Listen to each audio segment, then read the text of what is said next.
Programs looking at the potential effects of technology on all of our lives. Visions of heaven and hell.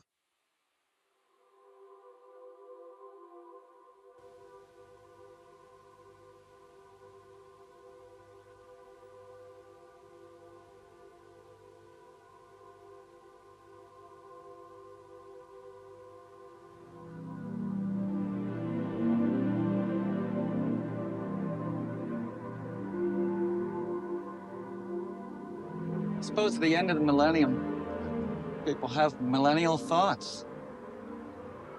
They get millennial fever. They get religious fever and all kinds of fevers that they expect there's going to be a summing up and that we're going to make a big step into the next phase of whatever we do. And it becomes almost like self-fulfilling prophecy. I think people pack their bags and get ready, but the act of packing their bags, they make things happen, even if they weren't going to happen anyway.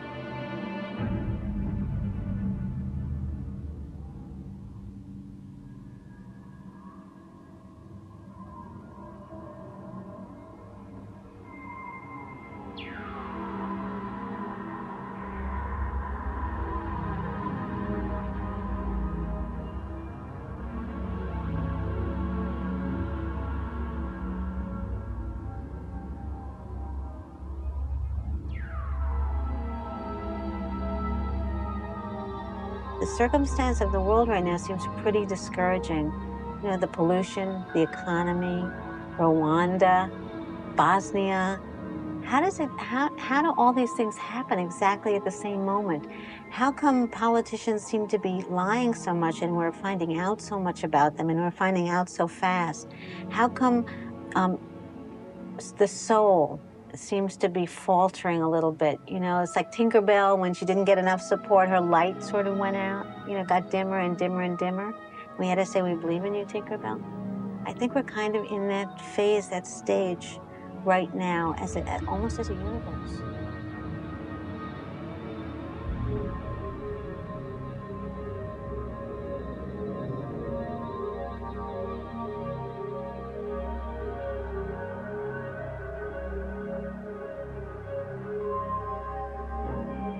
The moment we're living in now is one of those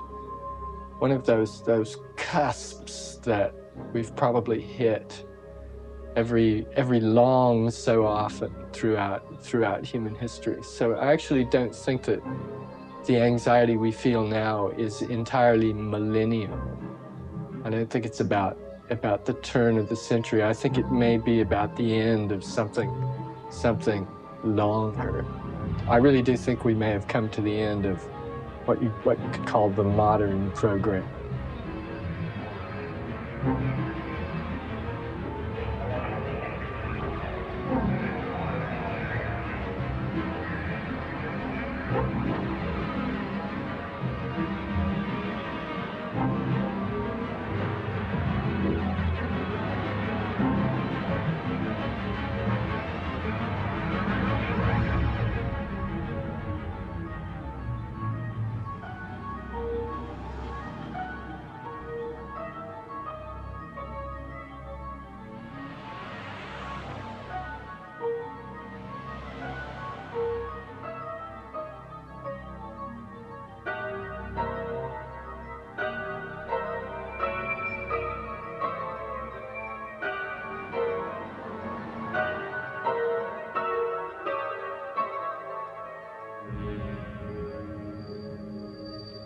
There will be no Armageddon.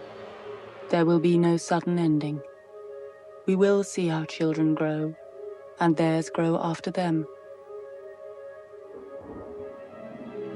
For 50 years we awaited the future with a mounting sense of fear. Our path to the next millennium seemed certain to be lit by the bright lights of a nuclear conflagration. But now, as we raise our eyes, we see that we have almost made it to the year 2000 and beyond, and our minds are no longer filled with sharp fear, but with something just as frightening, an aching sense of slow decline, of a world without direction. The future drifts out before us, inviting us to take control.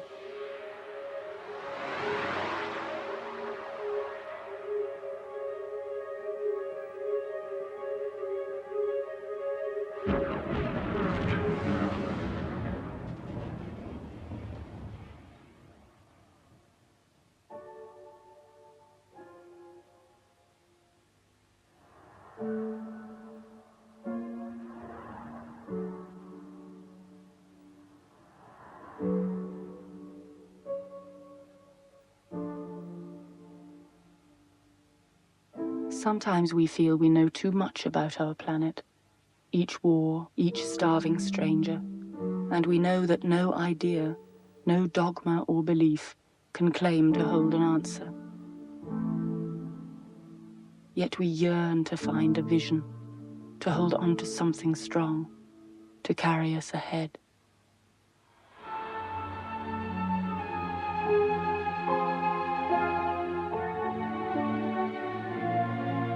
But now voices can be heard. We have heard them many times before, but this time we so badly want to listen. They tell us, do not fear. We will not go empty-handed into the next 1,000 years. There is something that we always carry, that we never can put down, that sometimes seems to lead us and other times to follow. Technology. Technology is with us.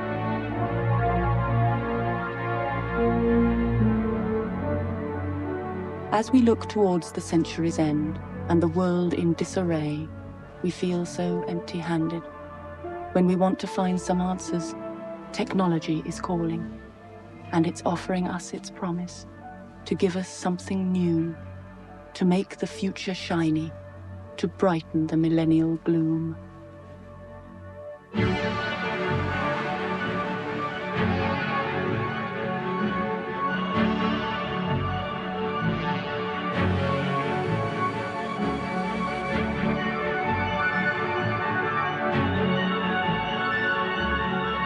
The mood of the times is change. I mean, that's a trite word to say, but it's terribly important. The trouble is, it doesn't look dramatic when you actually see it. It looks like a new supermarket, or it looks like just one of these things sitting on the table beside me, which is new technology in the home transforming the workplace, but it looks innocuous enough. So people don't realize how damaging or how exciting, and it could be both, it is to our society.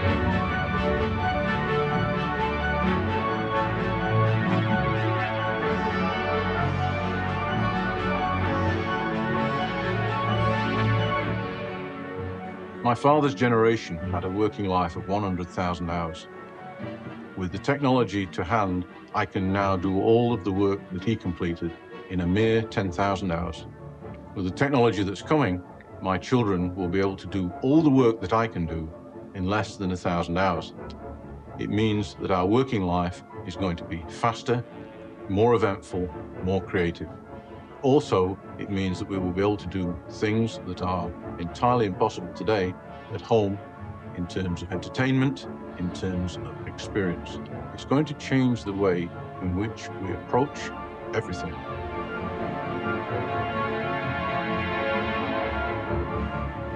What that means is that the things that were right 5, 3, 2 years ago won't work well enough in 2, 3, 5 years' time to come. So we have got to learn new things, not once in a lifetime or twice in a lifetime, but every 3 years or 5 years. This darn thing, they change the models every 2 years. However much we might wish to put down the new tools that we have made, we never can return to a world without invention. Technology is evolving, invisibly and fast. The most powerful computers of yesterday are disposable today, a pile of lost microchips in the junkyard of invention. The speed at which chips are getting more powerful is almost predictable if we look back over the last few decades. Every 2 years, the chips get twice as powerful. And in fact, that's going to continue out for at least the next decade.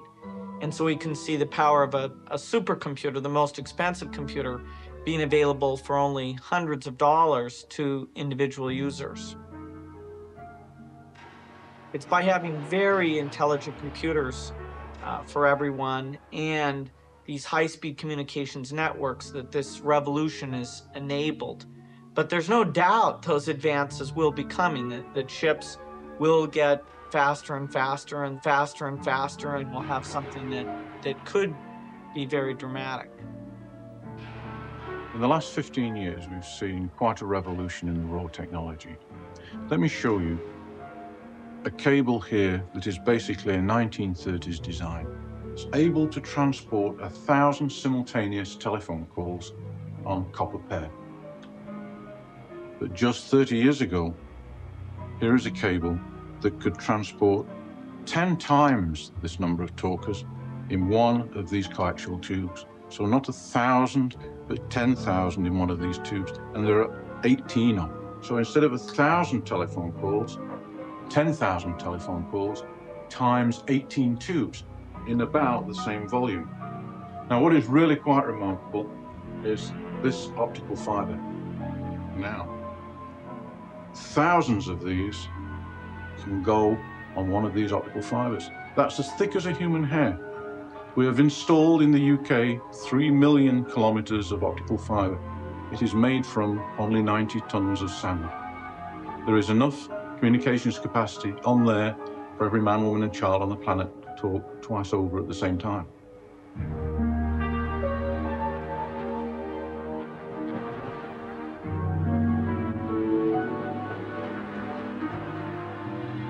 Technology is moving swiftly, and its evangelists have a fear that some of us might be left behind, that we won't buy into their dream.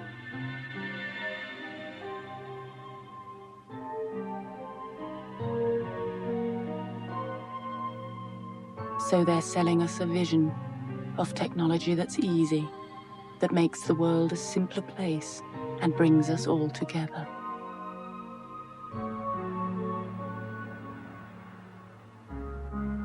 We are being sold this vision, not by politicians or revolutionaries, not by righteous men nor angry men, but by the soft and reassuring tones of corporate presentation.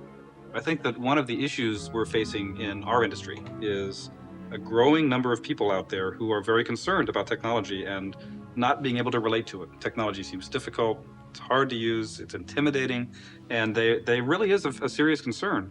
And I think one of the things that we need to do, and I know that's one of the things that motivates us at Apple, is to really find ways to present this technology in a way that is non-threatening and to try to help people get over this hump. What we're really trying to do is make things that change the way you live your life. This is a good example. This is a guide to London, and I put it in, and I can today indicate where I am and what kind of restaurant I want. And not only does it give me a choice of restaurants, but then even tells me how to walk there. But what I really want is a better system that will show me the map of London and say, you are here. So that requires some more technology, but we can do it. In a few years, it'll be there. And again, I won't think of this as a computer. It will change my life, though. I can go to foreign cities I've never been to, and I'll always know where I am and know where the things are. That's what's going to be different.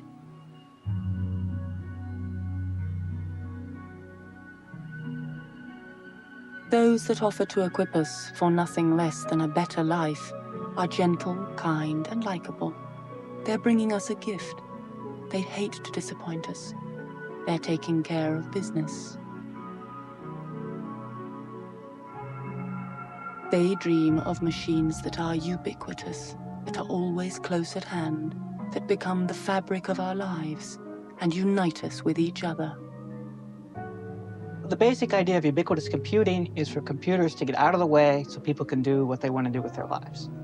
So to make ubiquitous computing happen, we've had to build all sorts of new sizes and shapes of computers. For instance, this very little one I have here fits in one hand. I can see information here and control it with the buttons, but I can also do other things. I can write, I can hang on the bus. We've also built very large sizes of machines like this one behind me. Quite a big display. This one is showing sort of my community here. This is my office, and here's me in the space outside my office where we are now. I can see there's fresh coffee down here, and I can see a meeting going on down here. And in general, we use this to create a better sense of community, of people working together in the office place. Now, this knows where people are because of their use of the little handheld machines and also this little device I'm wearing, which is an active tracker. And through this and through the tab here, it can tell where people are and what they're doing and help people have a better sense of community through ubiquitous computing. They're not just selling electronic toys. They're selling us community, the very thing that makes us feel that we are human. And they're selling us community in new electronic forms, helping us meet with strangers, though we never leave our homes. I'm going to be giving you some examples of the work that Microsoft is doing in the area of interactive television. We're pretty excited about this area because it represents the synthesis of computer technology, which traditionally has been on the desktop, and television technology, which has traditionally been in the living room. The idea of virtual community is perhaps the most exciting application of interactive television. I'd like to show you an example of something that we put together that represents how a number of different people who share a common interest, in this case art, can participate in a real-time experience with a museum. What we have here is a museum tour that's going on, and we're invited to join it, and we will do that. And as we join it, we'll see a number of other heads across the bottom of the screen that represent the other participants who are participating from their homes. Now, in this type of experience, the docent who comes up on the screen is inviting us to participate by saying what we'd like to do next. Okay, we have a choice. We can talk more about the history of the Braille, or we can talk about a particular artist's work. Look at Now, what we're doing here is seeing each of the participants, as they speak, are labeled by name. So if you're interested in finding out more about a particular member of the virtual community, you can click on that person and find out more information. So we've selected Abby. We'll click on her bio, and up comes Abby's bio, and she tells us about why she's a member of this virtual community. For as long as I can remember, I've enjoyed making art and looking at art and going to museums.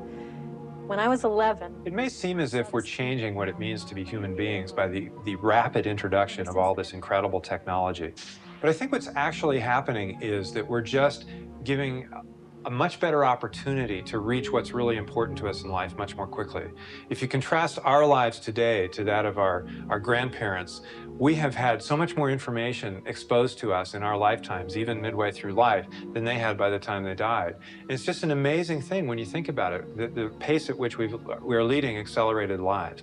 So I think that technology, when viewed properly in perspective, actually offers us an opportunity to fine-tune a lot of the way we live our lives on a daily basis. And it enables us to make decisions, it enables us to bring information to us that is more important, bring that closer, push other information that's not important farther away. So it is an evolutionary step, but it's one in which we are integrating the capabilities of technology rather than having technology dominate and lead our lives.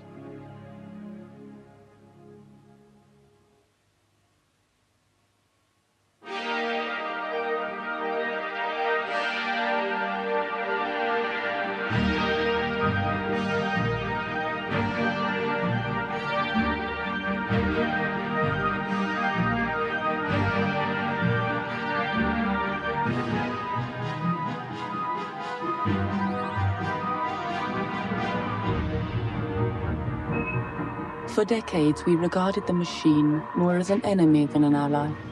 You're doing just fine. We begrudged its intrusion into our lives.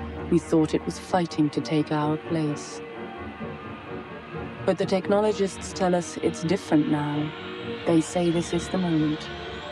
Finally, this really is the moment when we and the machine become the best of friends.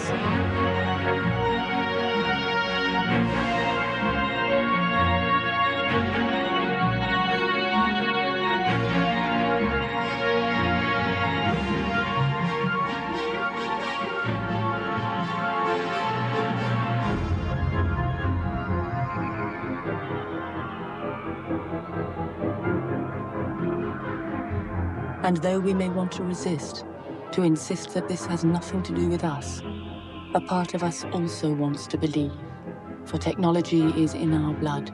It's already beneath our skin.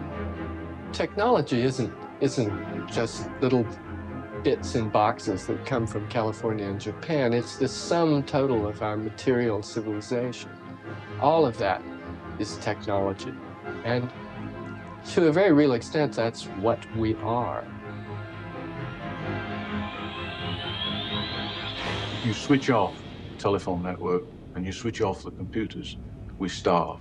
The nervous system of this planet is the telephone network. The synapses of this planet are the computers. We are already dependent on that technology and will be increasingly so in the future.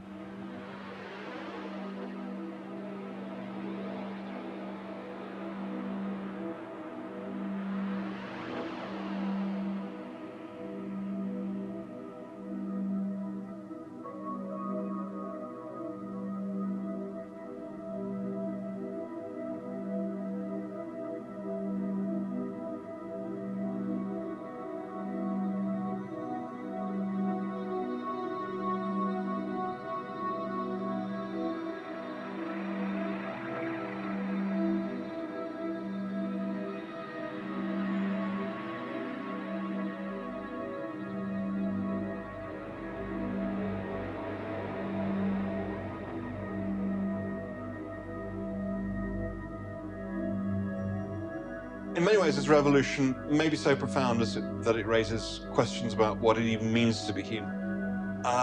The sort of things that drive evolution are when we have some kind of aberration with our environment. Now, if an animal, a group of animals, say, moves to a new territory where perhaps it's somewhat colder, then gradually they will develop much thicker coats. Human beings do something rather different. We move somewhere that's colder, and we make ourselves thicker coats. We build ourselves thicker buildings, warmer buildings. We build ourselves heating systems. Now, and all these things are as much a product of our genes as we ourselves are. And it's now not just a question of walls and shirts. This buffer zone is becoming connected up with information networks. We used to have to look up at the sky to know what the weather was like. We can now get it over television or radio. And more significantly than that, we can actually search for information because we have intelligent networks of computers that are continually sifting information and communication from all around the world and making something of it before it's delivered to us. So as our buffer zone becomes wired up in this way, it's changing from being this kind of a buffer zone to this kind of a buffer zone. It's becoming a virtual epidermis.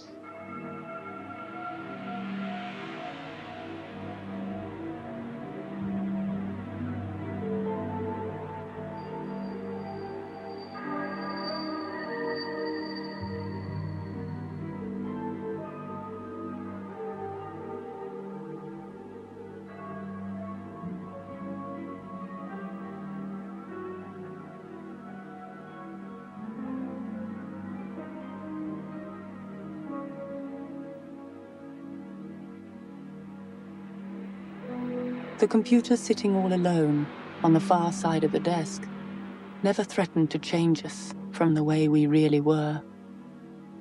But now we've connected those lonely terminals together. We've offered them a place to talk. It's a place we cannot see, a fourth dimension to the world. But we feel the need to name it, so we call it cyberspace. Cyberspace is a word that I coined in 1981 without really knowing what it was going to mean.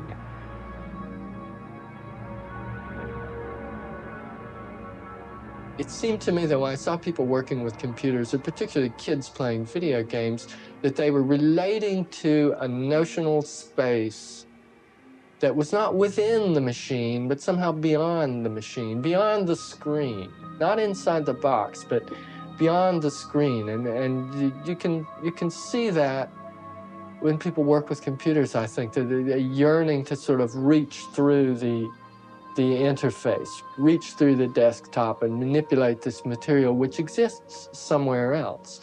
And from that perception, it's only a very short leap to the idea that all these notional spaces on individual computers might be considered, in a sense, to be connected. And as soon as I made that jump, it occurred to me that in fact, in a way, they all were. Although this was a decade ago and the internet didn't exist in the sense that it exists today, but I knew that some computers were, in fact, connected to one another. That the ATM at the bank is connected to a big bank computer that keeps track of your money. So cyberspace becomes literally the place where the bank keeps your money. It's also the place where, increasingly, where the stock market occurs.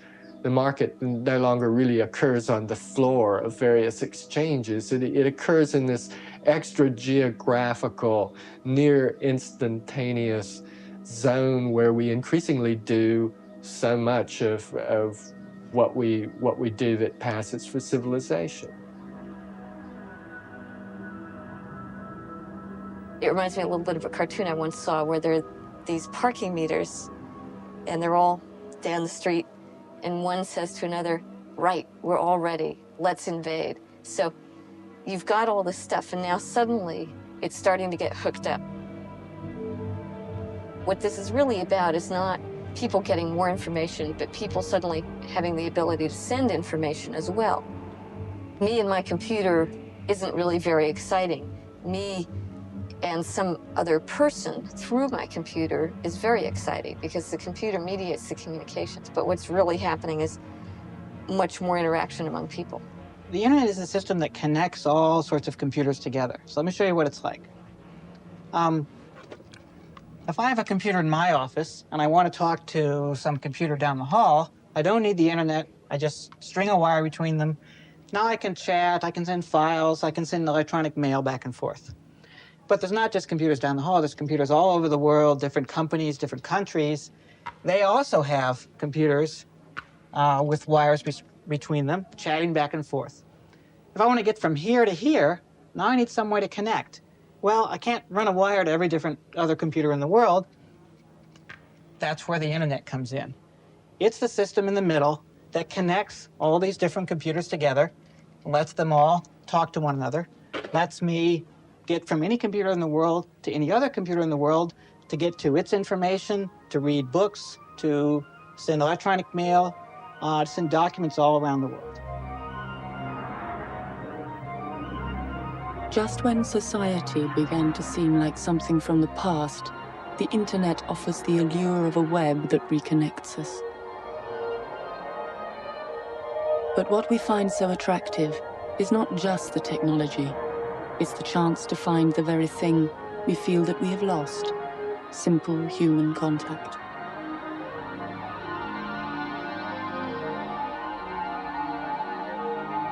And what this really tells us is how deep our worries are, how much we yearn for company as society fragments. In the internet, we do not see a solution. It's just a shiny mirror, reflecting back our needs. I've been a businessman.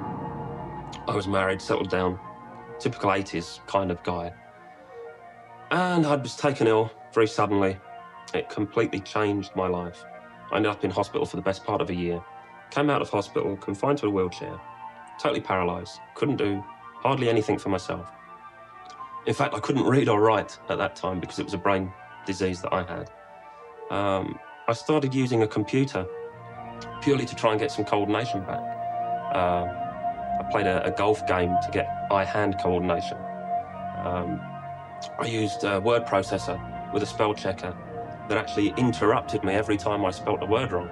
So I learned how to write again. And then I discovered networks. Somebody gave me a modem and I connected to Prestel. And there was a little club type network on there called Micronet. And it was just small groups of people talking about anything. And I soon discovered that I could join in with this conversation as easily as I could before I was ill. I could just pop into the pub or pop into the office and talk to people. I became involved with Kix, which is like the biggest conferencing system in the UK, and it's connected to the internet. In effect, I transferred my social life into cyberspace, because in the real world, I couldn't get out there. There was no access for me. And I found this new freedom there. And it actually helped me pull myself together. It was the Daily Telegraph's idea of what the world would be like in 1990. Now, amongst the things they failed to predict was the release of Sgt. Pepper 3 months later. They did, of course, predict the Chinese nuking of Singapore in 1972. Now, I was at university in 1972 and had my mind on other things, but I'm sure I would have spotted that if it had happened. One of the interesting things that their idea of what the fashions of 1990 would be like, let me see if I can find those, are very, very, very unlike anything in 1990, but are terribly like 1967. There we are. It's like 1967 fashions only made of plastic. They also think we're all going to be living in Doctor Who sets. Well, yes, well, some of us are, I suppose. But amongst the things they fail to say anything about at all are in the environment or computers. So it'd be very interesting to know, looking back from 25 years to now, we're sitting here busily predicting what the next 25 years is going to be like. There's going to be something fundamental that we're going to miss. Not because all the pieces aren't already here and aren't just waiting to sprout, but because although we've got all the ingredients, we actually don't know what it is we're cooking.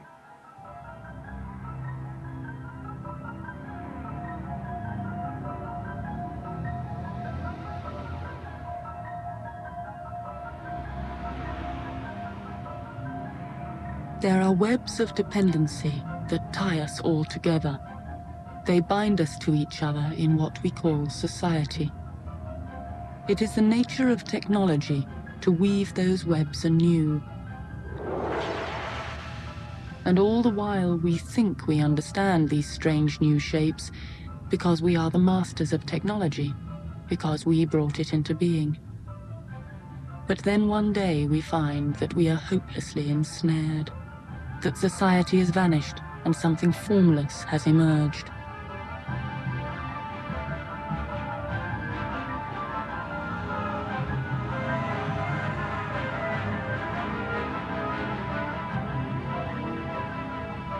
As we slip towards the millennium, technology is already tying us in knots. The computers that connect us through the web we call the internet are carrying information that no one can control.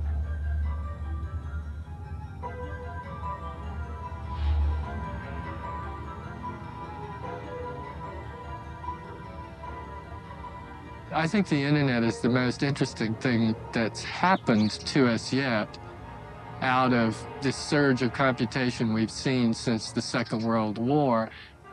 I'm actually rather afraid that at some point someone will try to dismantle it, simply because it's too crazy and it's too much competition. But I have a certain faith in the fact that it's transnational to prevent that. It doesn't come from anywhere in particular. It's spread all over the world, and since it was designed initially to survive nuclear war, it might well survive any attempt to dismantle it from the outside.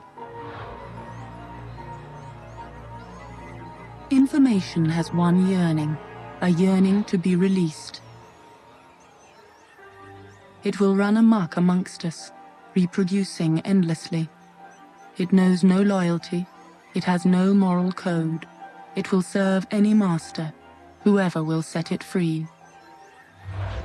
There's this wonderful saying, which is, the internet treats censorship as damage and roots around it.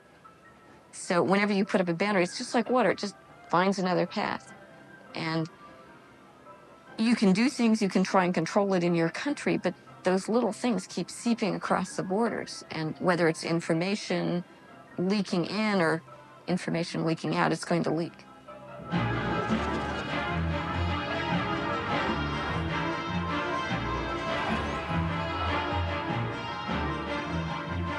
Information that can crisscross the planet faster than we can think, ignores all national borders. It has no sense of tradition. It obeys no ancient rules. when the White House in Moscow was under siege, I had a friend who looked outside her window, got a better view than CNN and BBC did, and she sent email, and I and millions of other people saw that. So we now have a way for millions, billions of eyewitnesses around the world to send truth out through the barriers that used to be controlled by central government. So yes, there's a dramatic change because of this many-to-many communication technology and the control over what people see and hear. There is a very similar pattern that you find in the structure of societies, in the structure of companies, and in the structure of computers. And all three are moving in the same direction. That is, away from a top-down structure of a central command system, giving the system instructions about how to behave, towards a system that is parallel, that is flat, which is a web, and which change moves from the bottom up. And this is going to happen across all institutions and technical devices. It's the way they work.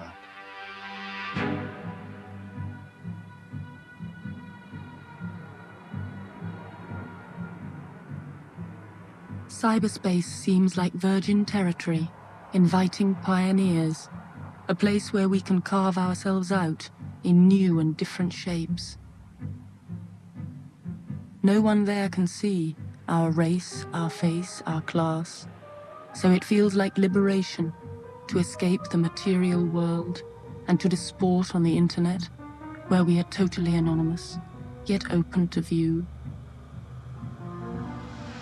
And when the internet is used as a way to express desire, then we glimpse how technology could one day truly change the way we are. Cybersex is any aspect of sexuality that has to do with technology, and that can be everything from virtual reality to phone sex to CD-ROMs to the adult bulletin boards. Future Sex, as a magazine, really strives to explore the link between sex culture and pop culture, and that can be everything from low-down street scenes to the most far-out high technology.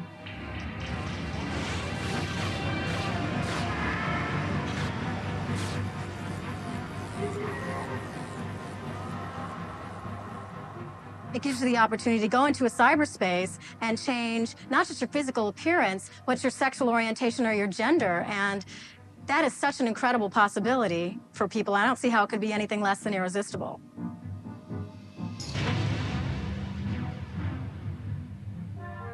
I posted something about buggering my boyfriend, which got some neat response, but I got a send from a man who said that he was so excited by reading this, and he thought it was such a cool thing, and he'd never tried it before, that he went home and asked his wife to have anal sex with him and have her be on top, and she said no, she wouldn't do it. So he went and asked her best friend. That has nothing to do with online ethics. That's strictly Earth time. And so he got her best friend to fuck him in the ass, and he just wrote to me saying, "Thank you very much. You changed my life. I had such a great time. You opened up worlds to me." I'm like, sex forever. And it's sort of exhibitionist, which I really like. It reminds me when courtships, like if you see in Dangerous Liaisons, the courtships and the communications being done by these letters with the foot messengers and all that. It's really the same kind of thing, except it's much more cost-effective and much more convenient. It's immediate. It has sort of confirmed that some of the things that I thought were sort of a little weird and perverse are actually kind of okay, because I run into people who have the same proclivities that I do. And I don't think of myself as a particularly way out person, but I had a pretty conservative upbringing. And so a lot of the things that I've seen where people have discussed things that have been like quasi-violent things and all kinds of fantasy things that I always thought were, oh, geez, this is bad that I'm even thinking this, as sort of now, it's been really, I think, kind of healthy, because now you're thinking about it in terms of, well, this is okay because these 20 million other people feel the same way. So. There are all these bizarre questions that are coming up now about sex online. And I have friends who have computer sex, even though they're in this monogamous relationship. They have computer sex with other people. And I have friends who don't, because that to them is, even though it's just words on a screen, it's still adultery. What's cheating? And what's cheating and what's not. No one's... To me, I think it's great, because you can't get that out of the The majority of people are using this technology to build community, And what a better thing to communicate about than sex, which has been, in every other media, has been previously swept under the rug and ignored. And where we're at right now, we're at liberty to discuss these things with people all around the planet. And that is incredibly exciting to me. And I really see it as this technology is primarily being a tool for communication, not isolation.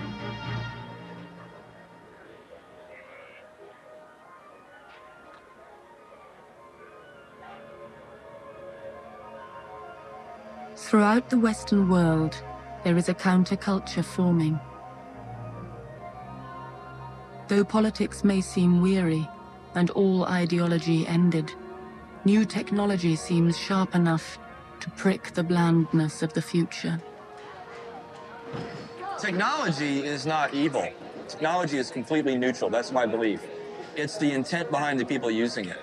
It's also the amount of information that people have on both sides. I think there's an imbalance right now. There's sort of an information elite right now. There's a very small strata of people that really know a lot about the information technology, and a very large strata of people that don't. Now, if you don't know anything about the technology, you're going to be manipulated by it, and the people doing it are the people that do know about it. So the sensible thing to do is learn how to use it. That's the thing.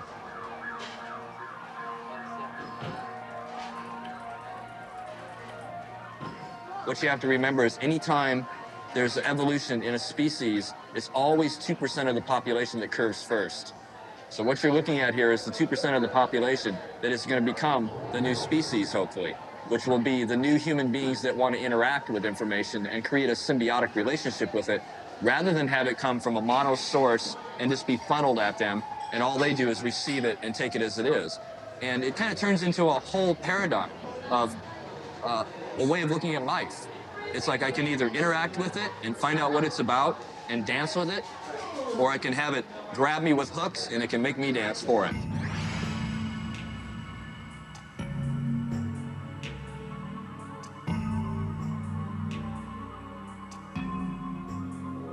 Cyber hippies believe that the future can be contested and that the weapons of the struggle are the means of its production. They have been touched by the dream of what new technology can offer. It is a vision far more exciting than the real world it supplants. People are starting to question who has authority over them. Who is this person who's saying they can do this or they can't do that? And as people start to question that, things start to change, and people start to actually deciding that they're not prepared to live their lives under the sort of control that exists. And that's happening on a massive, massive scale, and that is exciting.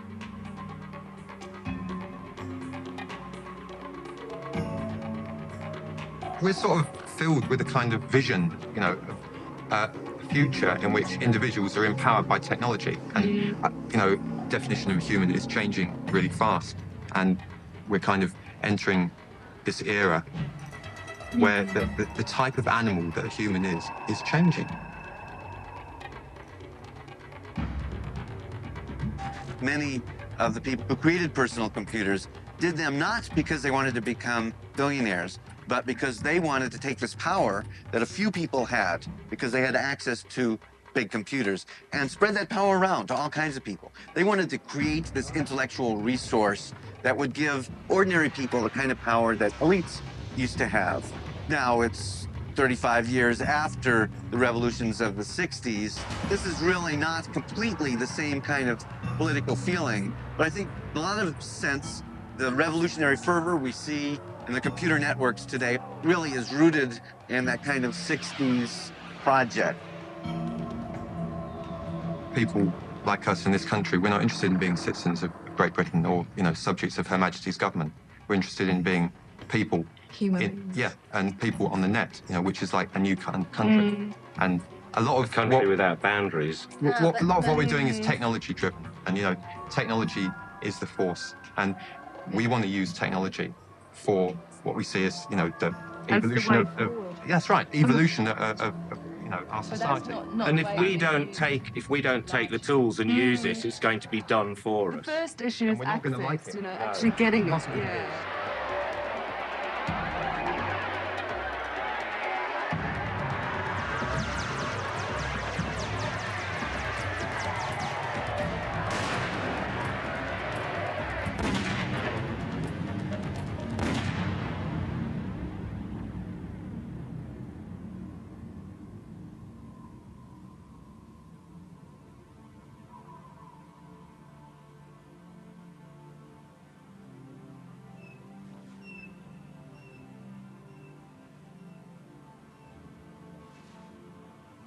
There seems something democratic about the power to connect all corners of the globe.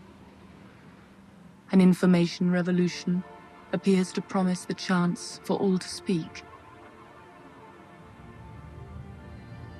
But the voices that are telling us this are a kind of cyber babble.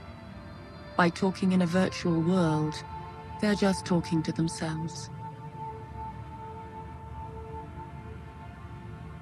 Information gives us knowledge, and knowledge gives us power.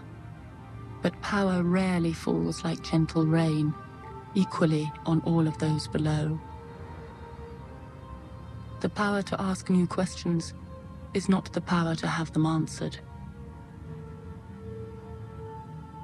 The political possibilities of the internet, broadly defined, are not what people really think. They think, oh great, we'll have total democracy, people will vote on everything. You get a mess, because it's more anarchy than it is democracy. Democracy is the tyranny of the majority. Anarchy is the tyranny of nobody, but it's not necessarily good.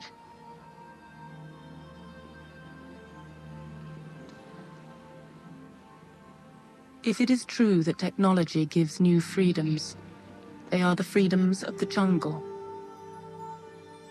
The power to connect with speed across the globe is also the power to bypass everything on which we would prefer not to dwell. It is a cyber marketplace, with all that that entails. We are building the future on shifting sand, and when the edifice first begins to move, we will think it is the stirring, the excitement of the new. But it might just be that we have finally lost our sense of what binds us to each other, that in the shrill note of change, we have lost the somber sound of continuity. What people don't realize is what difference this technology is going to make to all the old power structures and authority systems in our society. It's happened before, actually. 500 years ago, the printing press was invented. What happened then was that everybody could read the Bible in their own language, in their own home, whereas before they had to go to a church and listen to a minister of the church, a priest or a bishop, tell them in Latin what the word of God was. Now they could make up their own minds. As a result, the authority of the church crumbled. The result was individual choice, individual freedom, a lot of liberty, but also a lot of factions and schisms. And the same thing is happening today with this new technology. Everybody can make up their own minds about what is happening in America or Bosnia or wherever. No longer do we have to believe presidents, prime ministers, princes or queens. As a result, the old authority structures no longer hold the same sway over people's minds. Now, in some ways, that's wonderful. But in some ways, it's very frightening. What is going to hold society together?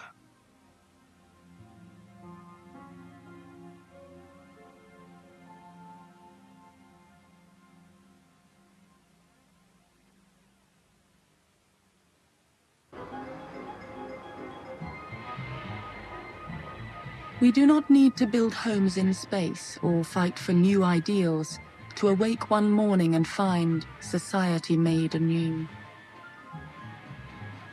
Technology only has to do enough to change our daily routine. And when the comfortable stability of long-established norms begins to falter, the world turns upside down.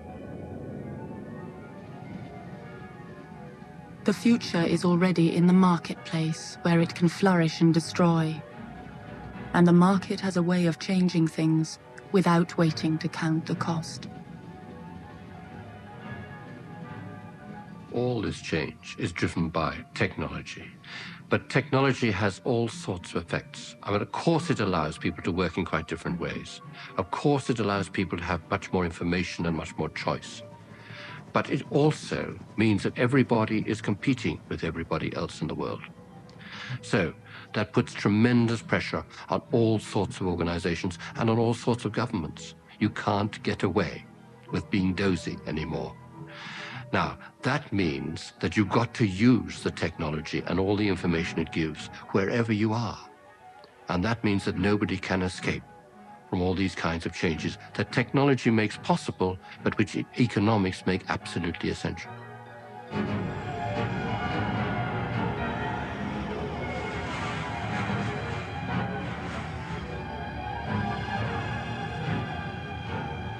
We are the way we work, and by freeing us from our offices and the structures they create, the simplest technology can change the way we live. Mary Maroon could be the future. Mary Maroon could be the model to which we all have to conform in the economy of tomorrow. Amy, hi, it's Mary. How are you? Good. At 7 in the morning, she's already at work in her apartment. But she's never really started work because she never really stopped.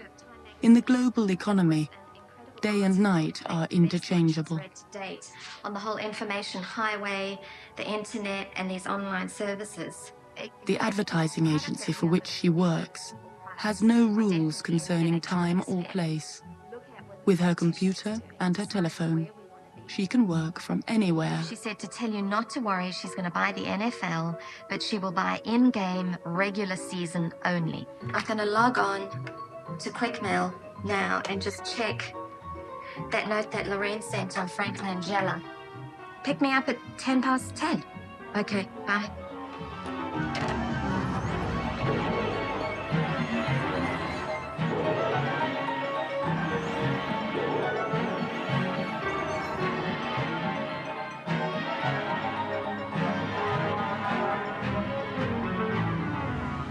Will you slide? Thanks. When Mary goes to the office, she does so when it suits her. No one is watching, and no one is counting. They notice only that the job is done. It's a life that has no boundaries. This is communication, information, productivity, and human being in one technology-assisted mix.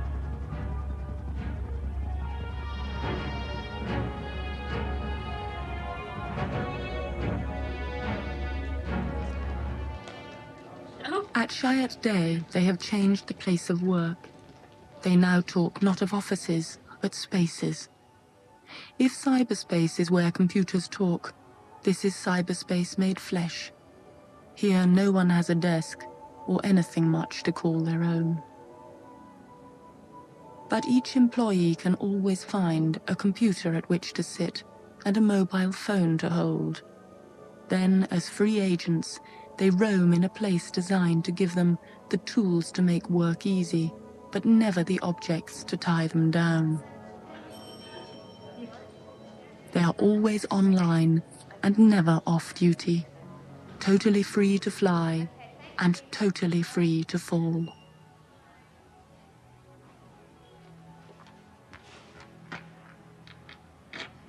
Welcome to the only piece of real estate that I own on this floor, okay? So this is my locker. And in this new environment, what my locker really represents is, I guess, in the traditional world, an office, a desk, and all the accoutrements that you need in an office. So when we moved, I had to distill my most prized possessions down to maybe 2 files that could be housed in this environment. Conceptually, it's kind of cool if you think about it. In theory, nothing out here belongs to me. It's all common area, shared property. And the idea is that you don't need objects, you don't need possessions to define how smart you are and to contribute great ideas. Okay, I have a couple of commercials to schedule for you. This area is what we call the clubhouse. And the whole idea behind the clubhouse is it's a very informal environment where people can come to either engage in conversations with other team members or people from other groups, other accounts, or in fact, they can just come, plug in their power books and do some work again at the tables. But I would like to stress, nobody owns the space. Nobody has a set table that is designated to them on a daily basis. Have you had any thoughts? Director offense because Bucci's getting pressure from the Steelers. So he wants to know, where are we netting out? When I think about the future, I'm very motivated and energized and excited because I think the kinds of conversations that I've been hearing about what it's going to be like are incredible. I mean, anything is possible. And to me, that's amazing. I want to get out there and start inventing it and doing it and making it happen. But having said that, some people just can't adapt to change. And I think we understand that there will be a lot of natural attrition. And we may lose some very good, very talented people. But ultimately, if they can't adjust to the environment and to this new way of working, then yes, they unfortunately will have to leave.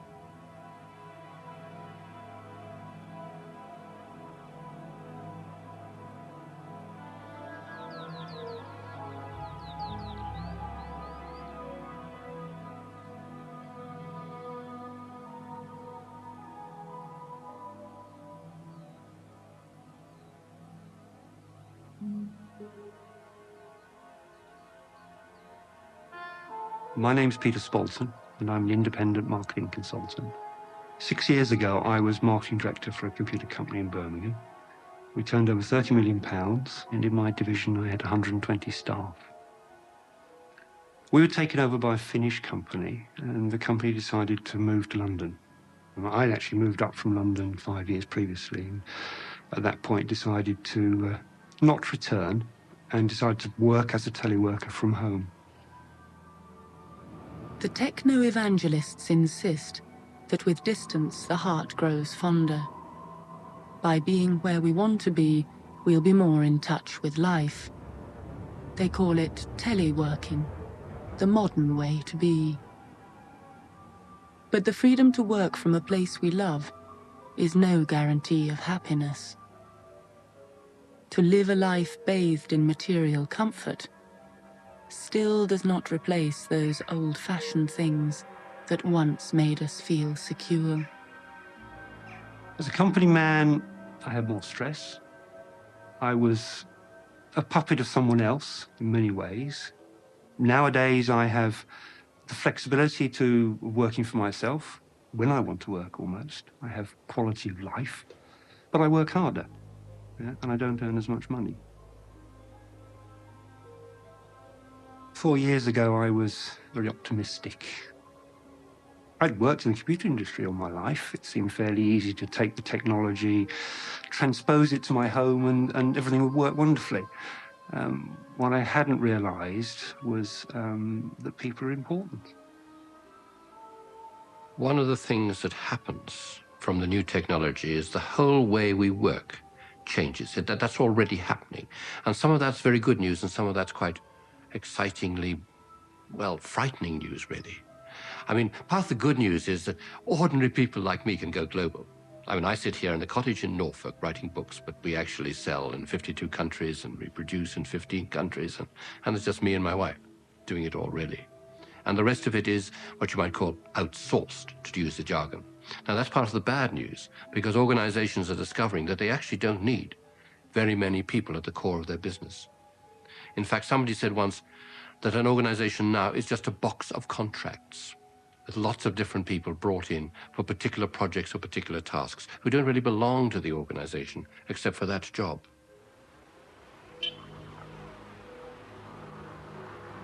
Isolation's a big killer. I miss going to the pub at lunchtime with people and just chatting about things. I miss the decisions around the coffee machine. A lot of ideas are generated around the coffee machine now, or even in the pub. That doesn't happen. There's no buzz. The only buzz in this office is the hard disk on the computer. That's it. Or the phone when it rings. Technology can't compensate for people.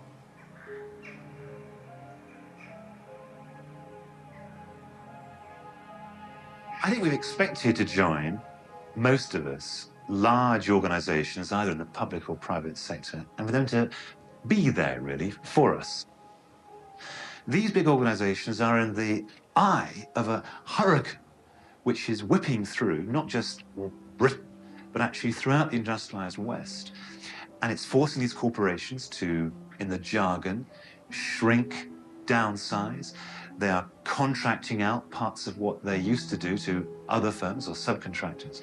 And so when you join a firm, you can't expect to be with it all your life. You can't even expect it to exist at the end of your life. Now, that's good, that's bad. The good thing about it is that actually that's an opportunity to kind of get out of traps, because sometimes people got trapped in these organizations.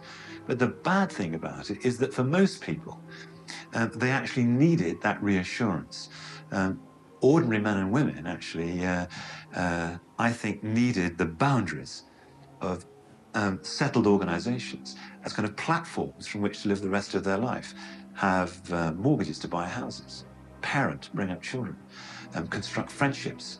If you're going to construct a network of friends, you have to be in the same place over time. And if places are always changing and work is already changing, you can't even hold your friendships together. We may be moving into a world in which even notions of friendship change.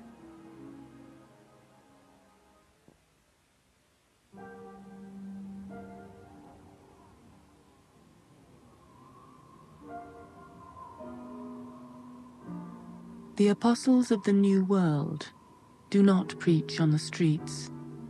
They do not feel the need to touch its crime and dirt and chance. Their vision of the future is formed from far away.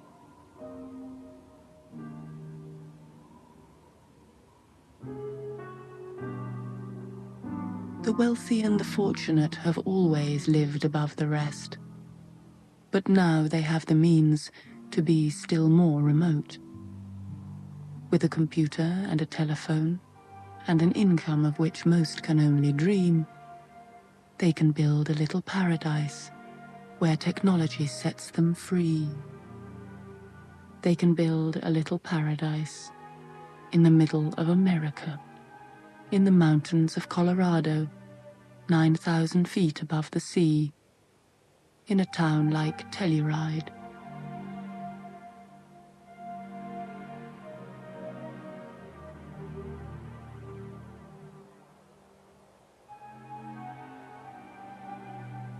But though they feel remote from city life and far from city noise, they still can feel connected.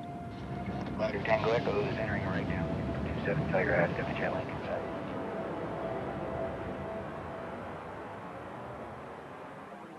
My name is John Nesbitt. I now describe myself as a globalist. I was born and raised on a tiny sugar beet farm in the south of Utah. I went to Harvard, and Kennedy appointed me Assistant Secretary of Education, and I also worked in the Johnson White House. And then I went to work for IBM, and it was while at IBM that I had an idea for my own company. And today I have a company called Megatrends Limited with 57 joint ventures in 42 countries. And Megatrends Limited has only 4 employees, including myself.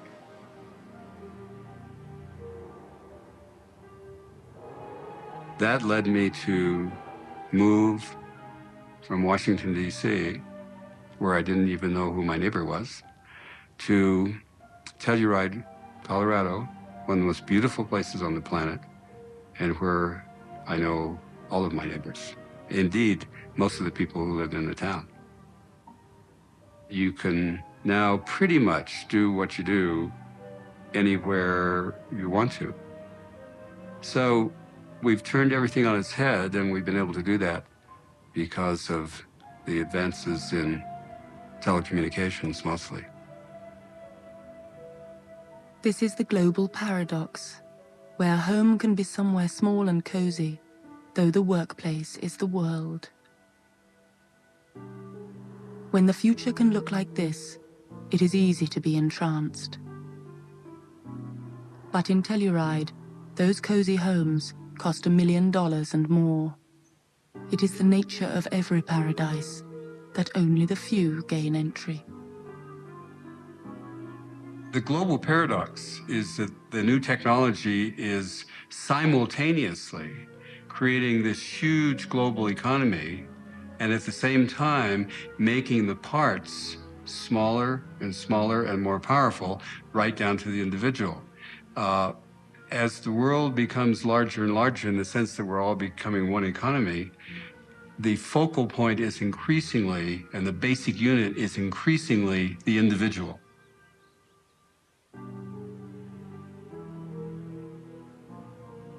I operate globally out of Telluride as an individual, and I'm in touch with the world as an individual.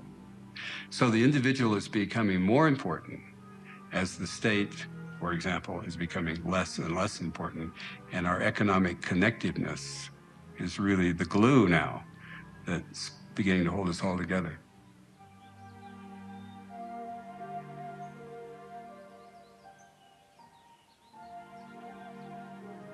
I don't think this is the preserve of just the wealthy or people who have glamorous jobs. For example, there's a woman who edits court records in Los Angeles, doesn't go to Los Angeles, but edits the court records. There's a couple here that designs Hallmark greeting cards. They used to do that in Kansas City at the headquarters, but now they do it exclusively from Telluride. And that's the whole idea with the new technology, that you can go and seek out really quality of life places and do whatever you do from there. I think we have the technology in place to do that pretty much anywhere in the world.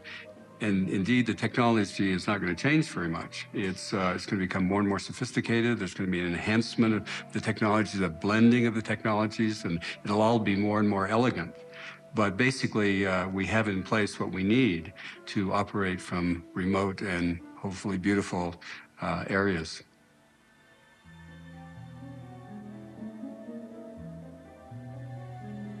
Technology can offer a fantasy future, not somewhere new, but somewhere old. A chance to cling to the past in a world that's rushing by.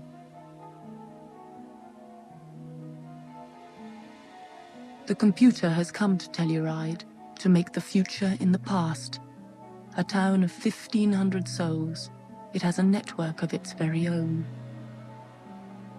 In 1985, I and colleagues created a project called the InfoZone that would endow this place with telecommunications infrastructure. The InfoZone went online publicly in July of 1993 and offers a number of community services, from information services such as information about the arts, government services, healthcare, education, children's activities. One of the things we've been able to do is place public access telecomputing stations around the community. There is a system at the library, very heavily used. There's a system at the medical center, in the high school, and here at the Telluride Institute. And there's somebody calling to get on now.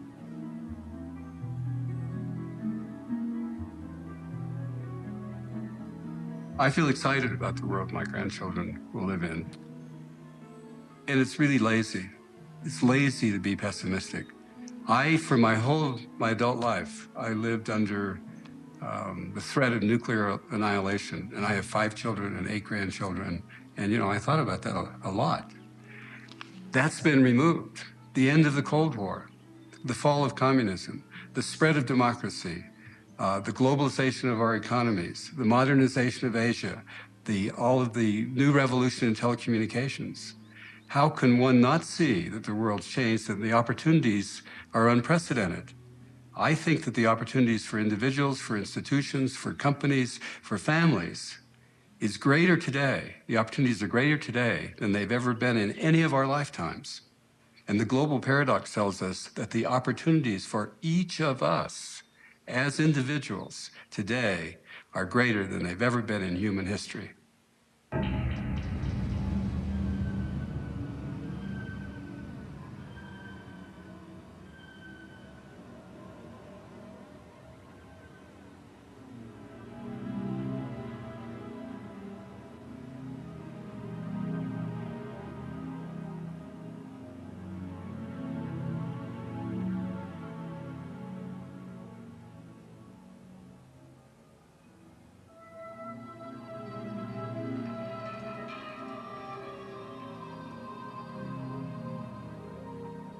The ties that bind us to the past are unraveling.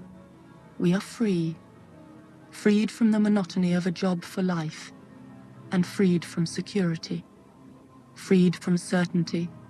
Free to be cast aside.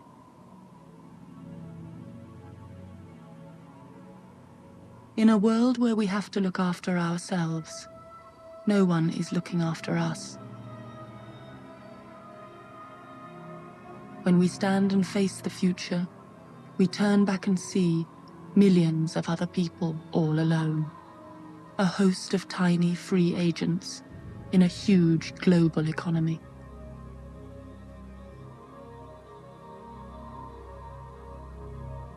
In the technological jungle, not everyone can survive.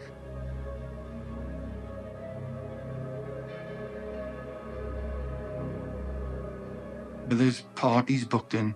If there's no parties booked in, then they don't need the maximum amount of guides. So I'm last on the list then. So there's no job security. Everybody all right? Yep. In front of me, we go down the mine. Anybody nervous? Anybody nervous? I did start or work as a security guard for 4 months. But due to the money being, well, diabolical, is the word, £2.35 an hour.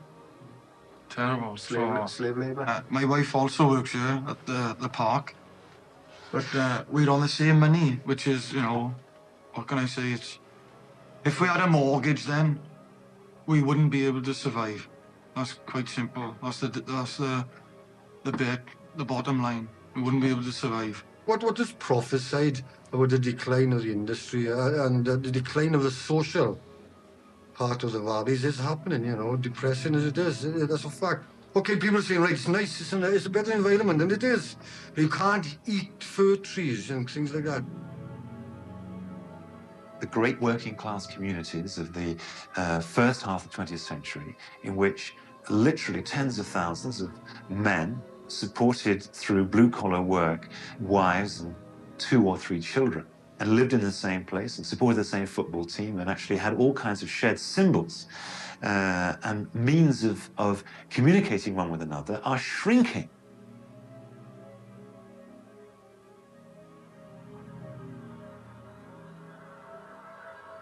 So we're reinventing a new sense of community, and technology is enabling that. And we're having these networks of information technology, you know, you can talk to our own computers, recreating new kinds of community. It's actually freaky, but the notion of community as the church spire, the village cricket ground, the pub, and the old maid cycling through the mist of work, as Mr. Major famously invoked, that's gone. And it's never coming back, because the structures that supported it are being blown away.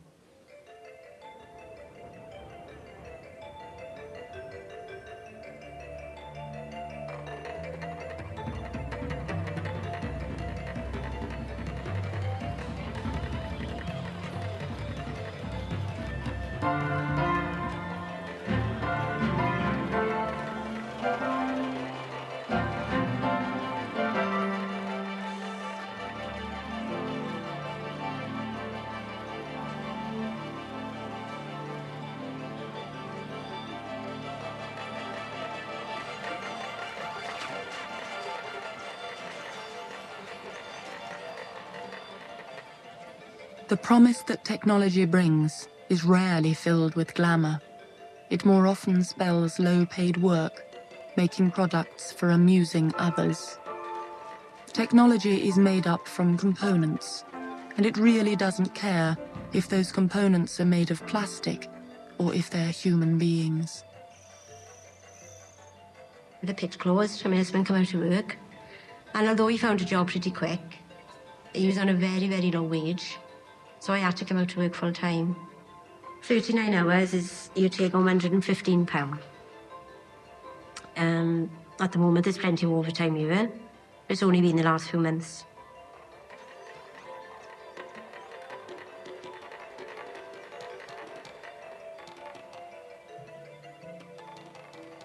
We hear all these great stories. Yeah. Sony's going to build a plant. Yeah. You were opened, innit? They took on quite a few, but there's nothing actually in the valleys at all. Nothing at all. And when they do open, they're not paying a decent wage, are they? No. Nothing that men can go and have a job at, like.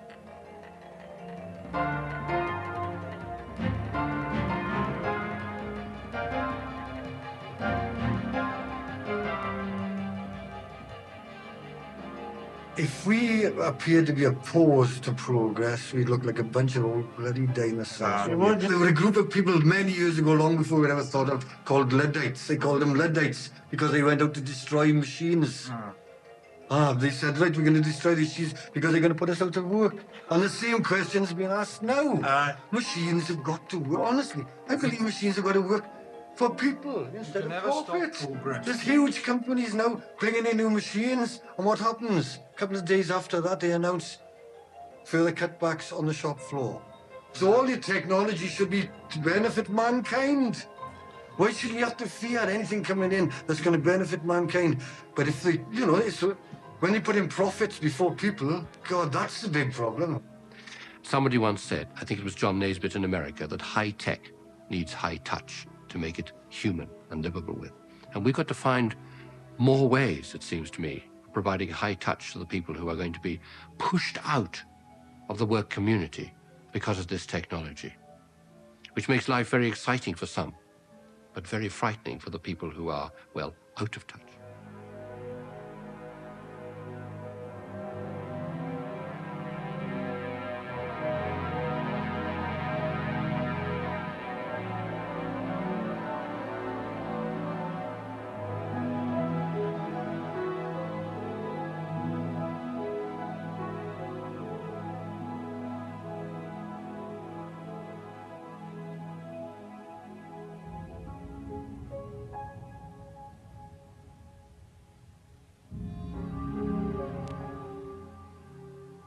In the last of the series, next Tuesday at 9 o'clock, a peek into the future and virtual reality computers.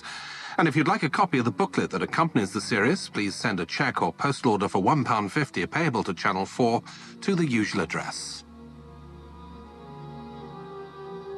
Dramatic changes coming about for the poorer people as well as for the richer. DIS button. It'll take a still shot. The technologists are on a mission to the world to give everyone the benefit of information products. They want us all to be consumers in the market of the future.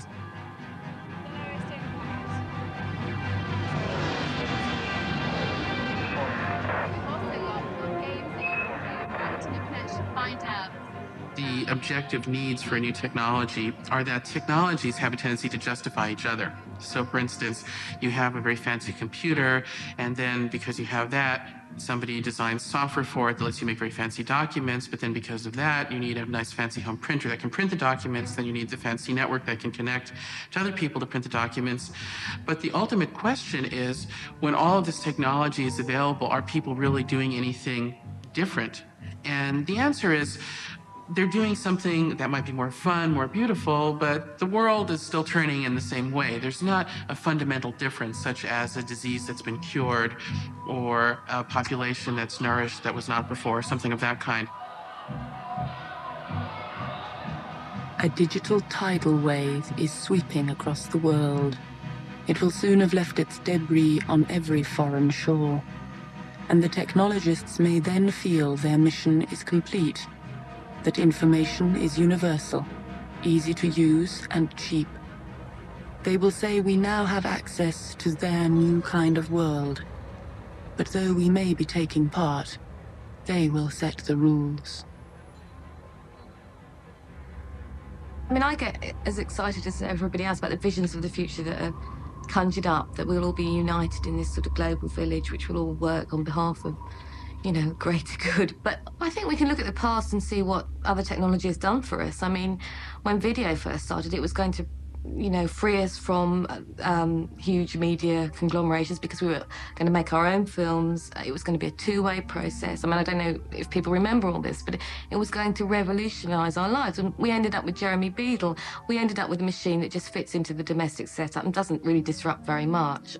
So I am a bit skeptical about it because it's a question of who owns it and whether they're going to work on behalf of the public, if you like, or work for themselves. I mean, this idea that we all actually own it is a lovely utopian idea, but we don't. Owning a piece of technology does not buy us control of our lives. Though we are told we all can travel on the information highway, the reality is more pedestrian, more familiar, and cold. Most of us will just receive. We will passively consume, because we do not have the power, the knowledge, or the means to move into the fast lane, to join the ones who shape the new.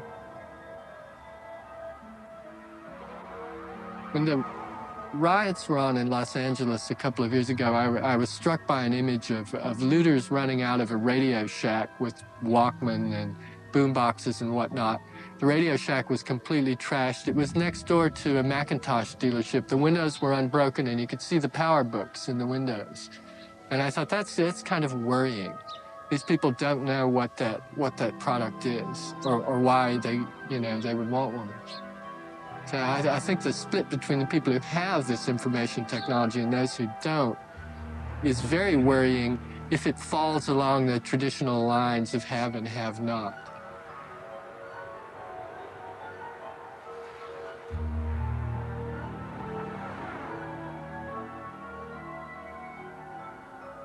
You have to have literacy skills, you have to have numeracy skills, you have keyboard skills, you've got to have the financial resources, you've got to be able to make these gizmos work, and there's got to be the infrastructure, of course, in place, sometimes provided by the private sector, sometimes by the state, to actually, be able to do the business. So I'm afraid I don't see the information superhighway as being something which is going to reintegrate the world. On balance, I think it's going to tear it apart. Where technology is at work, where it generates new wealth, it will grow and change and flourish and benefit its owners. But where technology is passive, where it is tuned just to receive, its presence will be blank. It will not set anyone free. This is the new apartheid. Apartheid not just between white and black, the rich and poor, but between those that seize technology and those that it ignores. Today, in Africa, there are less telephone lines than in the only city of Japan. In Africa, there are 580 million people. In the city of Tokyo, there is only 23 million people. In Tokyo, there are 3 times more telephone lines than in all Africa. What we are doing now with the telecommunication and new telephones, we're going to invest more and more in Tokyo, more and more to build up new ways of doing telecommunication in Tokyo, and we don't invest any single penny in Africa. Because in Africa, there is no solvable market. People say, there's no money, why should I invest in Africa?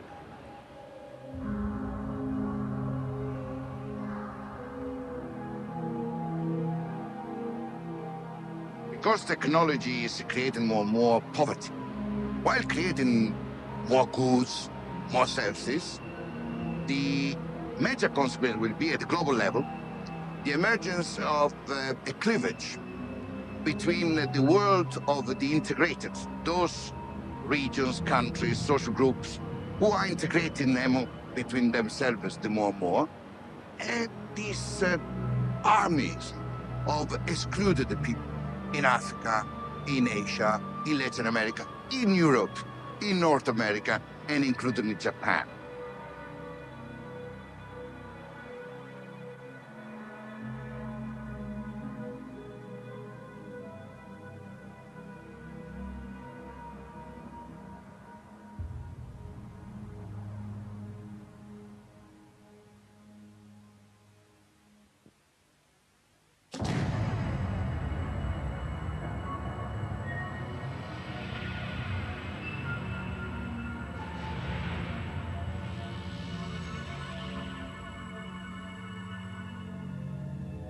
Story of the 20th century as being one of extraordinary technological change.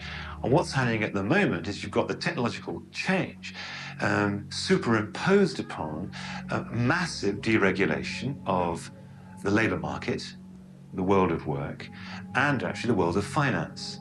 And it's those 3 things interacting. The free market in finance, a free market in work, is being superimposed upon technological change in a way that hasn't happened in the 20th century. And it's that, actually, that confluence, which is so bewildering us and transforming the structures in which we live.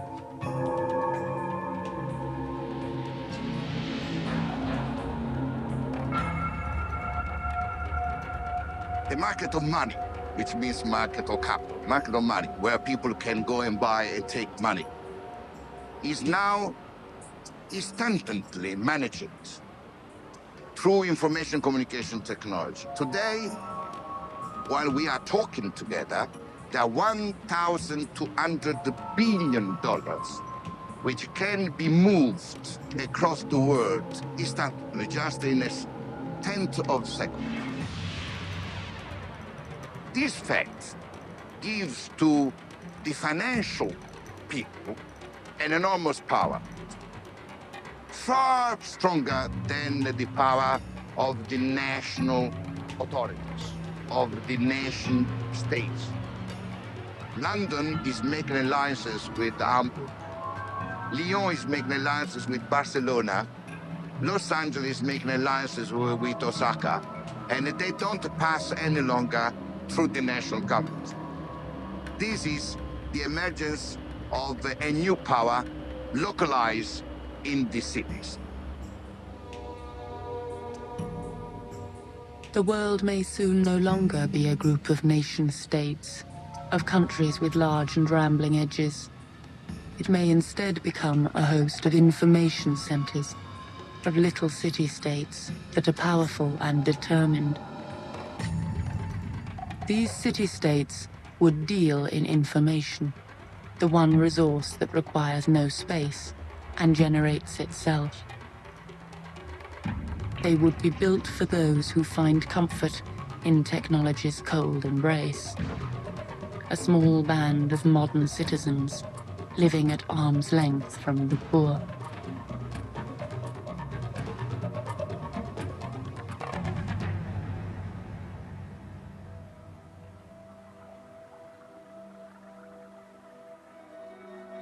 If the future looks like anything, it looks like Singapore.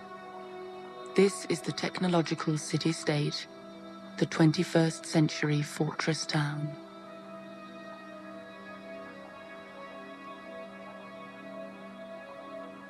In an age of nation-states, Singapore was at best an oddity, which somehow survived despite the odds against it. But the world is changing in a very profound and a very dramatic way. And curiously, it harkens back to, let us say, Europe before the age of nation-states, when you had many cities and principalities, all linked to one another by a network, but each retaining its own identity and some control over its immediate circumstances. And the world is becoming like that.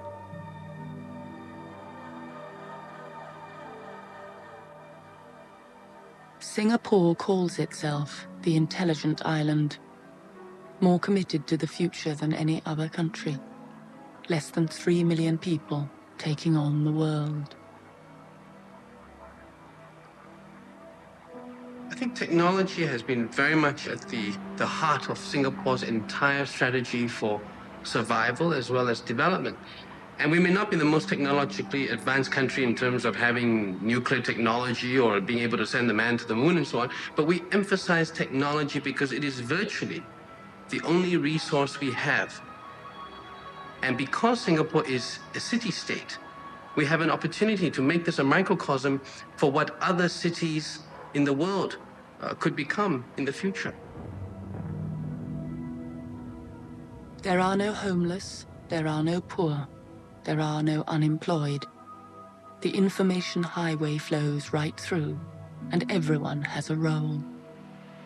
We envisage that within the next 10 years, we would have an advanced national information infrastructure, which will comprise high-speed wired and wireless communication links that will connect up virtually every home, every office, factories, schools, libraries, and people on the move.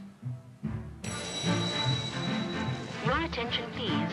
Passengers are reminded that it's an offense to smoke, eat, or drink in MRT stations and trains. The offense carries a maximum fine of $500. Please help us to keep the MRT stations and trains safe, clean, and comfortable. Thank you for your cooperation.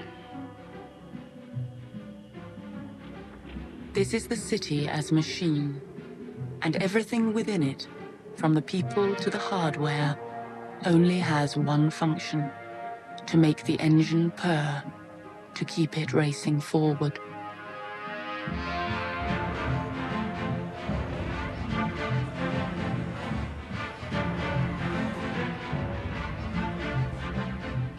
It's a hymn to automation, a showground for computers, a model of efficiency, a robot without a soul.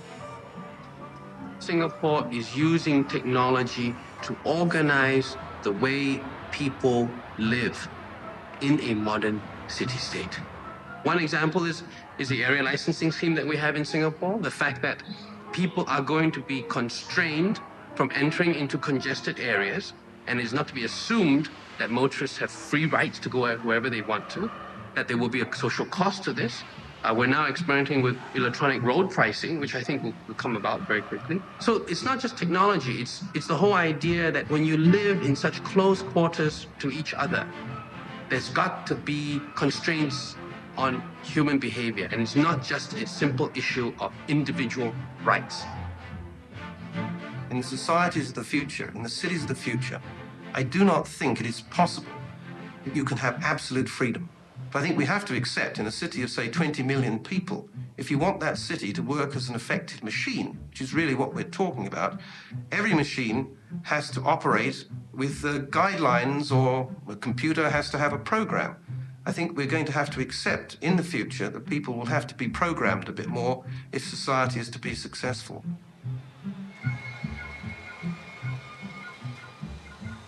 This is a vision of the future where the human bows to the machine. There is no talk here of computers that can free us. The language is more guttural. It is the sound of global business. This is our most advanced factory to do this operation in terms of infrastructure and equipment. We have satellite links to Europe. To run such a plant like this, a high technology plant, you don't need thousands of operators, you need qualified engineers. You know, in Singapore, there's a shortage of labor, so it's no problem to lay off people or not employ people, you know. Actually, the government is happy if you don't need too many people.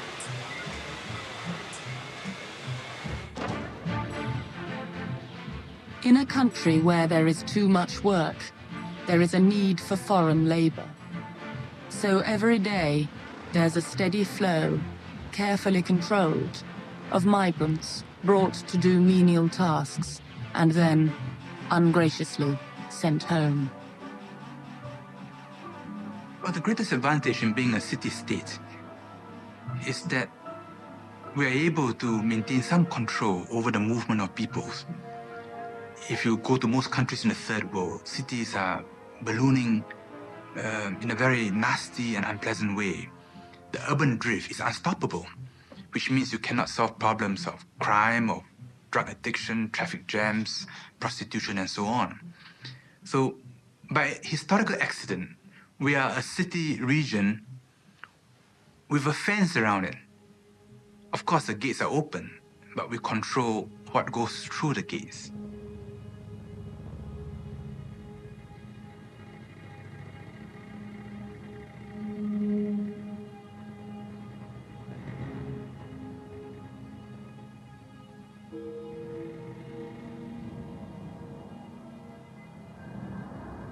In Singapore, they have embraced the future, but they are not starry-eyed. They have built themselves a high-tech wall to keep the poor at bay and to keep their wealth inside. In the world of city-states, the dividing lines are clear between who is in and who is out, between the ones who taste the future now and those who have to wait their turn. The movement of peoples will be one of the biggest problems in the next century. It will be one of the big themes in the next phase of human history.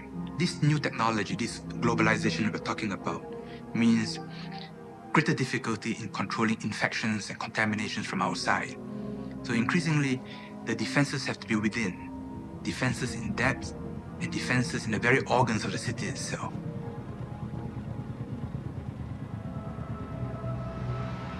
Singapore can offer some insights into how these challenges can be responded to in the next century. Not so much Singapore in itself as a unique case, but Singapore as one of many cities in East Asia, all conducting their own social experiments, if you can put it that way, in how to organize society, in how to optimize their economic advantages in the face of these new technologies. The way to the future is not the past, and I don't think that existing methods of constructing democracy or socialism would serve us well in the years to come.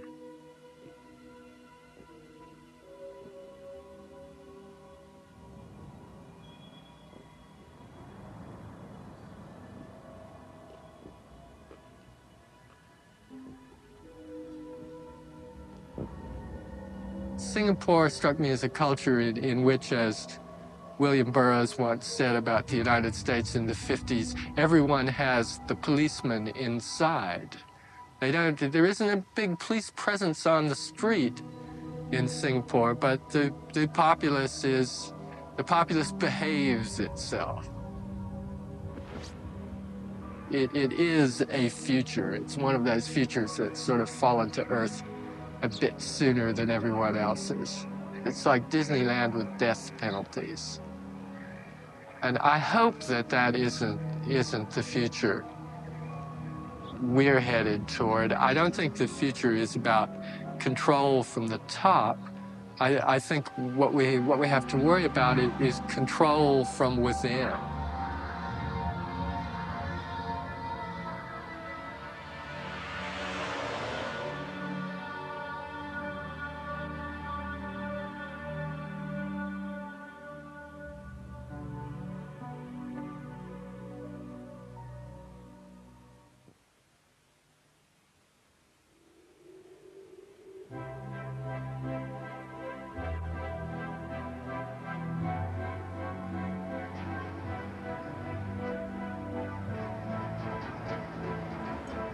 New citadels are looming out of the haze that is the future. They form at the intersections where information meets. The information superhighway is a shortcut past the slums, a speedy route to paradise for those already on the move.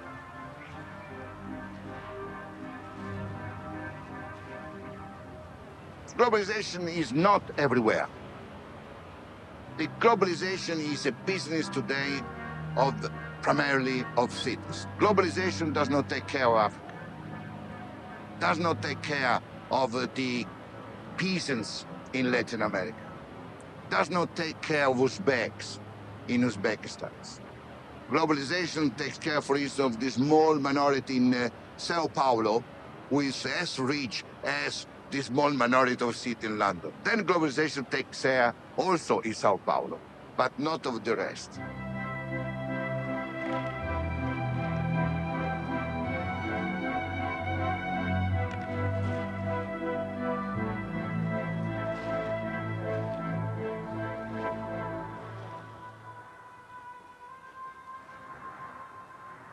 The greatest test of any future really worth creating is not whether it can give us a computer in every home, a mobile phone of our very own, or free access to the information age. It is whether it can, in some small way, lift our oldest burden, the crushing force of poverty, the dead weight of exclusion.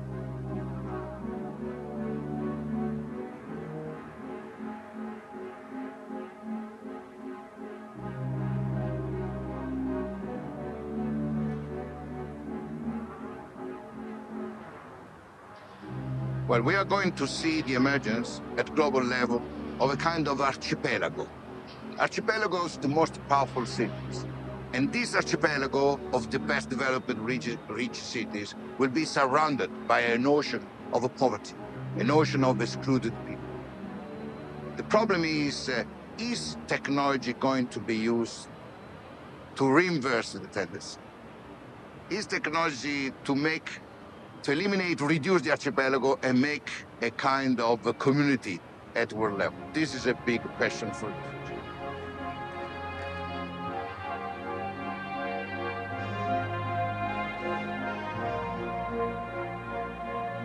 At this moment, when we are telling ourselves technology can bring us together, it is technology that is driving us more hopelessly apart.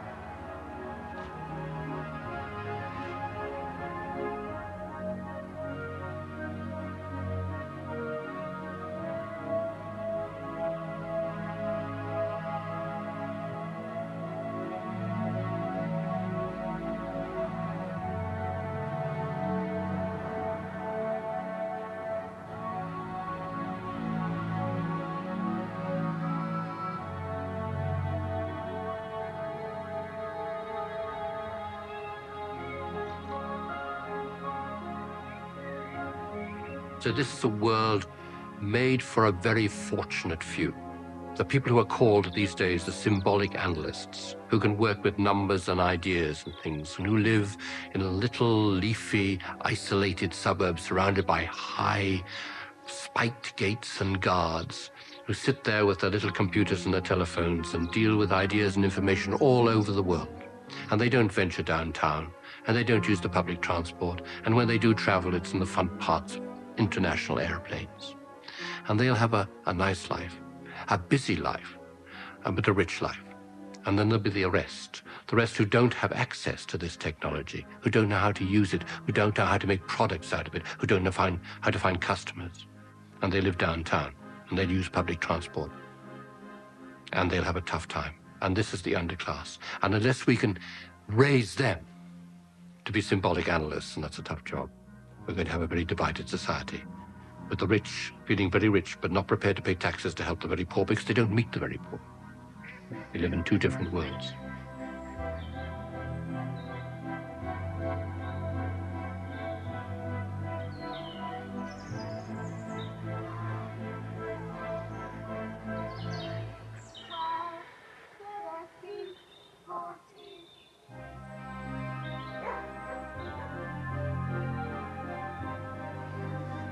I think the facilities offered by technology in the future is really going to fragment the cohesiveness of society.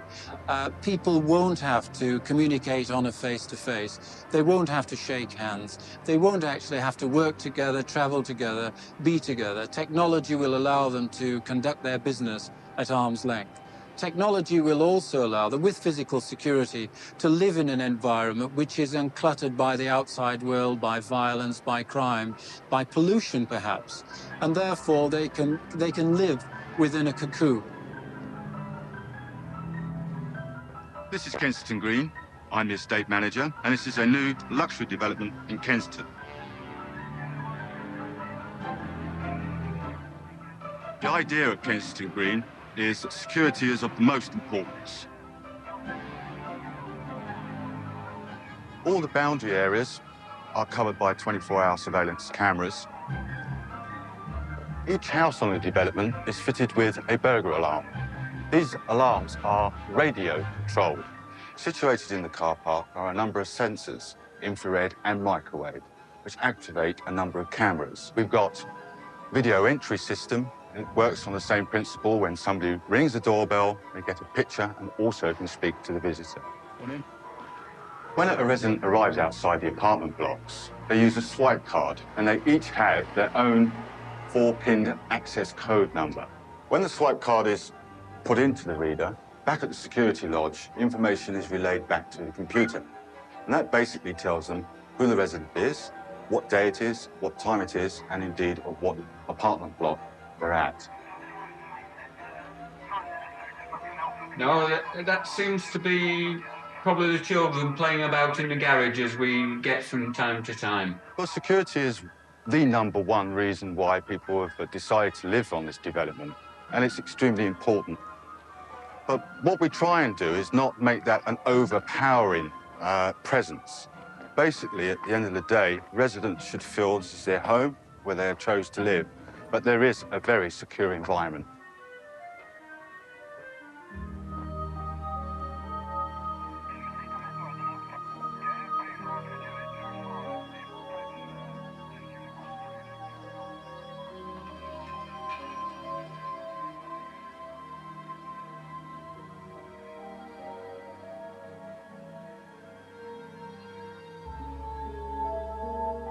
The people who are actually making things happen will become more and more isolated. I mean, if they start to feel that there are areas where they shouldn't go, where they shouldn't work, through which they should not travel, then again that perception grows that they have to keep themselves within an island. They have to keep themselves within their own group. They have to communicate, play, work within a group that they feel comfortable with. And there are other groups, other communities that they actually back off from. I think that is when we're in a really dangerous situation.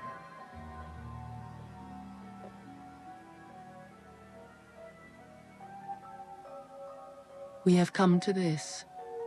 Technology designed to set us free, to give a window on the world, has erected bars before that window and closed us in on ourselves. The information revolution promised us greater knowledge, but instead it makes us ignorant, insular, and scared. People are wanting to live in communities with people just like them. So they get up in the morning and they feel okay because they see somebody just like them. And it's a tiny bit worrisome. There's very little mixing. It's people like us that people want to hang out with. And I think that's because the world out there is getting shakier and shakier, and kind of the only place that we can be assured where everything is kind of going to go okay is at home. And that's a very dangerous place for society to be, because it's not observing what's happening in the outside world, which it's not giving them a broad view. They just go deeper and deeper into that computer. Someone once said to me, how can you go so deep into the computer when that screen is so narrow?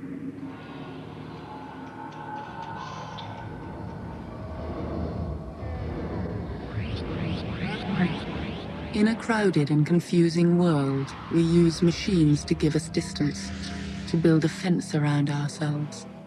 Sometimes that fence is real, a wall of electronic eyes, and sometimes it is virtual. It goes right inside our minds. But it is all a form of hiding.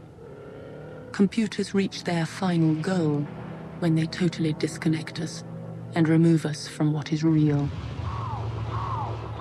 In about the first decade, a new century, we will have a transition from the information society to the experience society. It will be about being there. Virtual reality will probably become a key technology, and it will happen like this.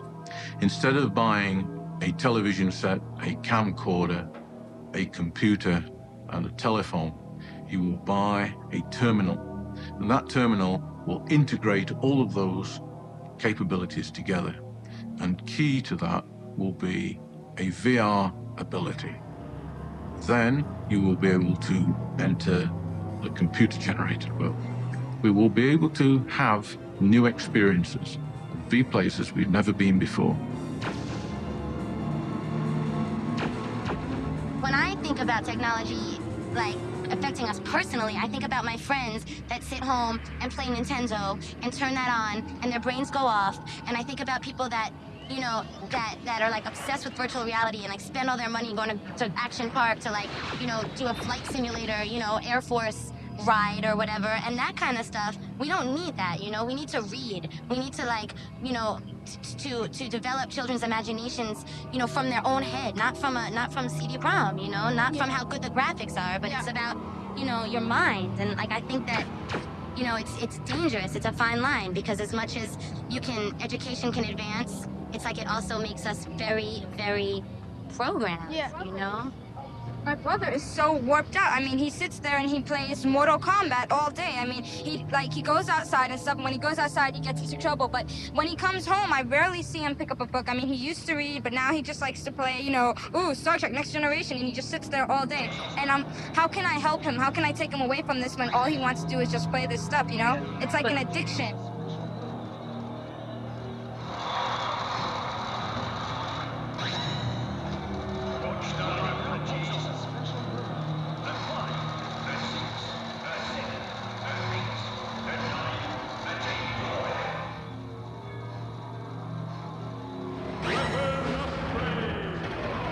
So when virtual reality comes, people that don't have great lives may do what we're calling cyber suicide.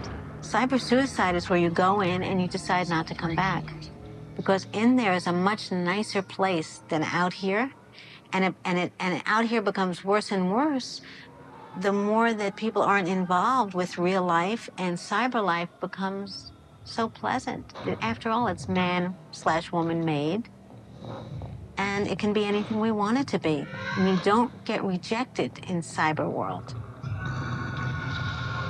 I wonder what my grandfather or my father, who's no longer living, would make of the world we live in today. I think they might see it as a sort of screaming dystopia, really quite a nightmarish place.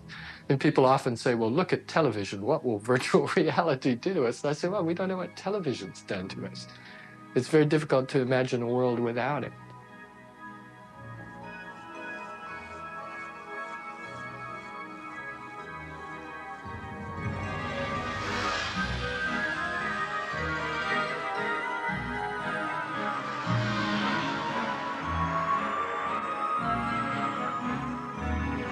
Technology has made the world small. It has brought its darkest corners and laid them out before us. But the light that it offers to fill that dark with hope is just the flickering of a screen, of no use beyond itself. I like the way things are now a great deal. It's not perfect, but such an alteration in how we meet other people, how we exchange goods. We could lose some of the positive things about today's society. And so I do worry about, will the system be almost too appealing? Will it erode local communities in a way that we might miss something? On the other hand, I think you've got to be optimistic that if you believe in human potential, that giving people a tool like this just unleashes capabilities that have never been used before.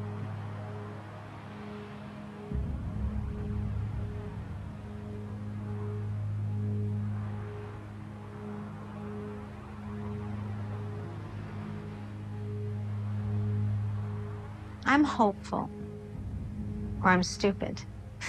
Now, I'm very hopeful about the next 20 years because I think that people, the ultimate hope is in people. And I don't believe that people are going to let the machines overrun them. I think people instinctively know their futures are a little bit flimsy or shaky and are going to take care of it. I think they're going to take care of it by instilling values into their children, by electing the right people, by rising them above their prejudices. I think they'll throw the parts of tech that are bad and invasive and destructive and stupid out and take the parts that are good.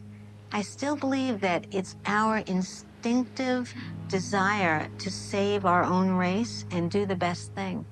And I think that we will.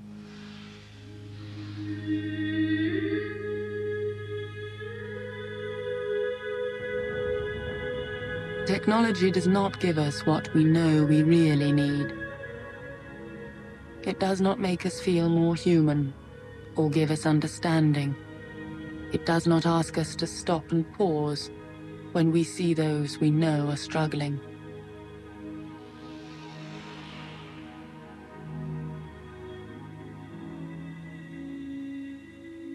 In the embers of the century, we are drawn to a glow. We crave the white heat of technology, while our hearts are growing cold.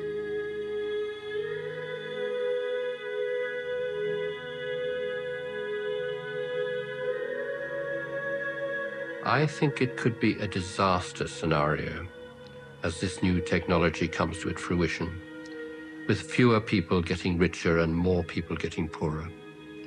And I think it could mean the collapse of societies and indeed the collapse of the world civilization and a new dark age. And the only thing that I think in the end can save that is if the people who master this technology, the new rich, the new intelligentsia, can actually think beyond themselves. If they can realize that the best form of selfishness is unselfishness, that if they don't actually invest in people other than themselves, beyond themselves, they will destroy themselves.